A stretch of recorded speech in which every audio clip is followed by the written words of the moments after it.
Guys, कोविड-19 के बदली हुई परिस्थितियों में भी कल बीएड संयुक्त प्रवेश परीक्षा का आयोजन किया गया और तमाम दावों के बावजूद भी जितने भी नॉर्म्स थे सभी की आप कह सकते हैं कि धज्जियां उड़ाई गई। 4,31,000 से भी ज़्यादा इसमें कैंडिडेट्स थे जिनको अपियर होना था, लेकिन इस बार 17% स्टूडेंट्स ने इस एग्ज़ाम को छोड़ दिया।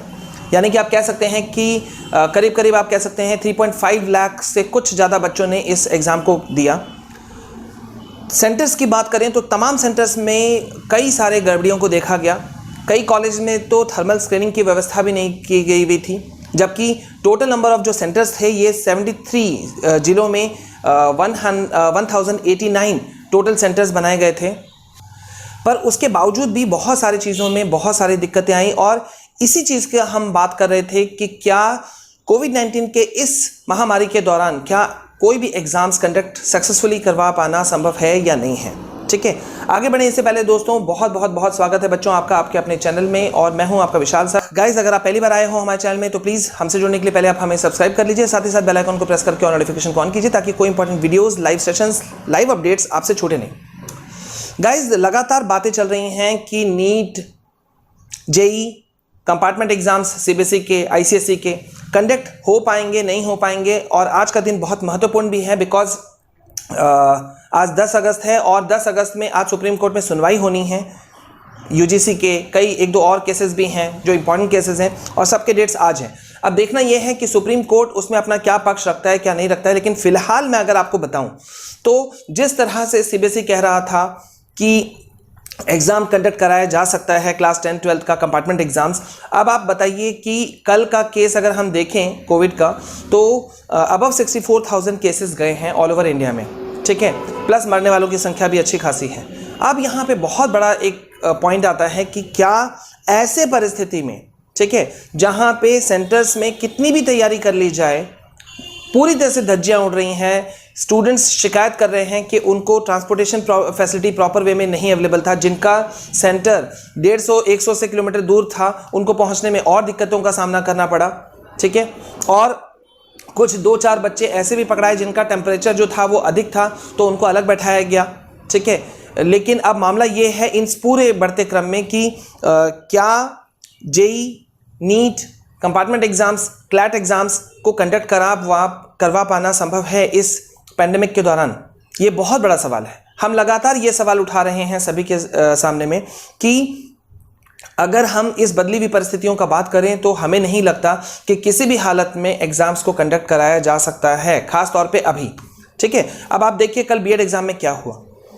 जो हम लोग लगातार कह रहे थे कि एसओपी का फॉलो करना, ठीक है, जो स्टैंडर्ड जो प्रोसीजर है, ऑपरेटिंग प्रोसीजर जो है उसका फॉलोअप करना। अब ऐसा तो नहीं हुआ होगा कि एग्ज़ाम कंडक्ट करवाने से पहले इन चीज़ों की तैयारी नहीं की गई होगी, लेकिन 4.5 लाख 4.3 लाख अबव जो स्टूडेंट्स थे अगर वो किसी जगह पे जमा होते हैं, भले ही डिफरेंट सेंटर्स पर हैं, करवा पाना बिल्कुल भी संभव नहीं है। और जैसा पाया गया इस एग्ज़ाम में भी कि सोशल डिस्टेंसिंग की तो धज्जियाँ उड़ी, जैसा कि केरल में हुआ था, कर्नाटक में हुआ था, सेम केस अभी यहाँ भी हो गया कि किसी ने सोशल डिस्टेंसिंग का नॉर्म्स का फॉलोअप नहीं किया।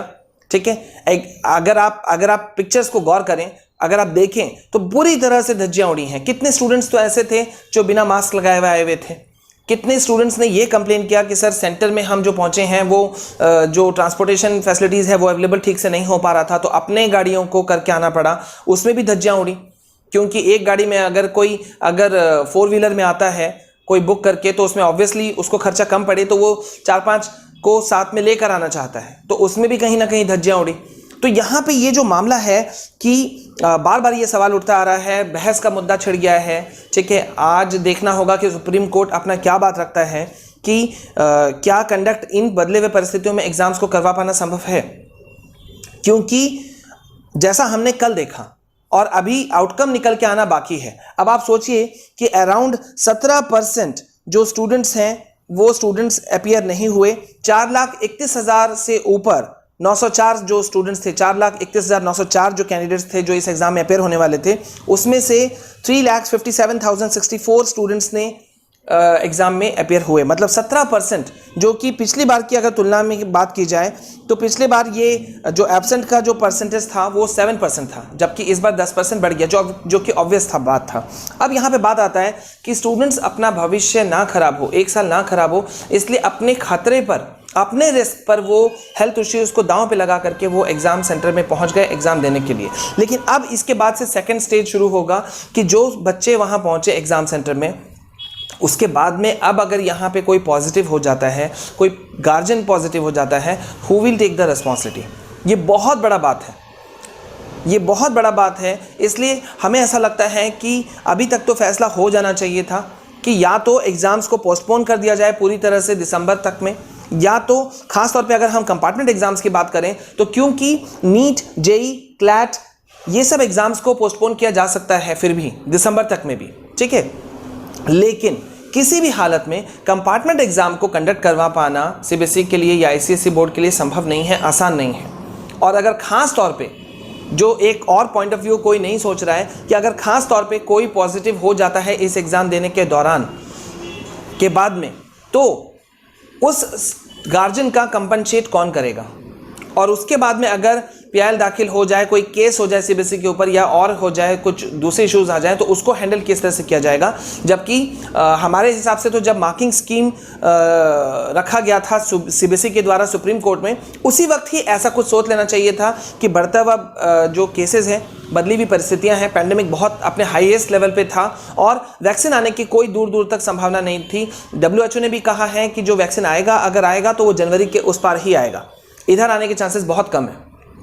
तो सीबीएसई को मेरे ख्याल से उसी समय ऐसा कर लेना चाहिए था कि उसी समय उनको बिल्कुल ऐसा नहीं सोचते हुए उस वक्त उनको रोक देना चाहिए था, उसी वक्त उनको कर लेना चाहिए था कि इस बार एक्सेप्शन केस मानते हुए, अपवाद से अपवाद केस मानते हुए, जैसे कि वन टाइम केस ये फॉलो अप करते हुए कि उनको दे देना चाहिए था, जनरल प्रमोशन दे देते वो।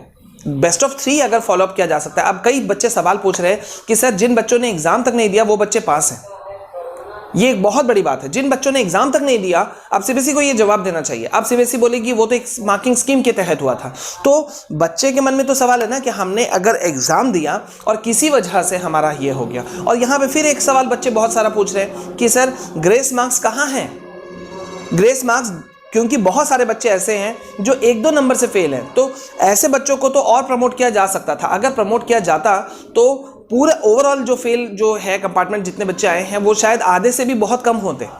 ये ऐसा केस हो सकता था। फिर बिहार ने एक एग्जाम्पल सेट किया है। सीबीएसई को अभी भी अपने गलती को एक्सेप्ट करते हुए 2 स्टेप्स पीछे अगर ले ले तो वो बोर्ड छोटी नहीं हो जाएगी, बल्कि उनका नाम ही होगा, उनका एक लेवल ही हाई होगा। उनको अपना फॉलो स्टेप्स करते हुए, अपने एग्ज़ाम बायलॉज में चेंजेस लाते हुए उनको सीधा बिहार बोर्ड या जो दूसरे बोर्ड्स हैं उनको फॉलो अप करना चाहिए और उसके अकॉर्डिंग फैसला लेना चाहिए। अब ये बड़ा मुद्दा है गाइज कि अब इस बदले हुए परिस्थिति में और इस एग्ज़ाम जो कंडक्ट हो गया है, इससे भी क्या सबक लेती है सीबीएसई या जेई वाले या नीट वाले, ये बहुत देखने वाला बात है। ठीक है गाइज, उम्मीद करते हैं कि आज सुप्रीम कोर्ट में कुछ अच्छा चीज़ निकल करके आएगा और साथ ही साथ में आप लोगों के लिए कुछ पॉजिटिव चीज़ें निकल करके आएंगी। इसी उम्मीद में हम लोग आगे बढ़ रहे हैं। ठीक है, तो हम आपको लेटेस्ट अपडेट देते हुए रहेंगे। अगर आप पहली बार हमारे चैनल में आए हैं और हमसे जुड़ना चाहते हैं तो प्लीज़ चैनल को सब्सक्राइब कीजिए। वीडियो पसंद आया तो लाइक शेयर कमेंट करना बिल्कुल नहीं भूलना।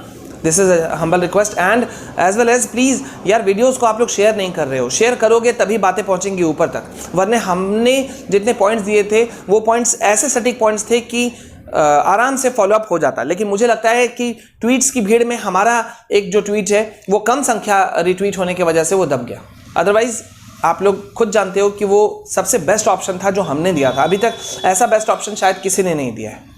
मिलते हैं गाइज नए वीडियो में नए टॉपिक के साथ में। तब तक के लिए this is your Vishal sir signing off. Please stay calm, stay safe, stay healthy, be happy. जय हिंद, जय भारत।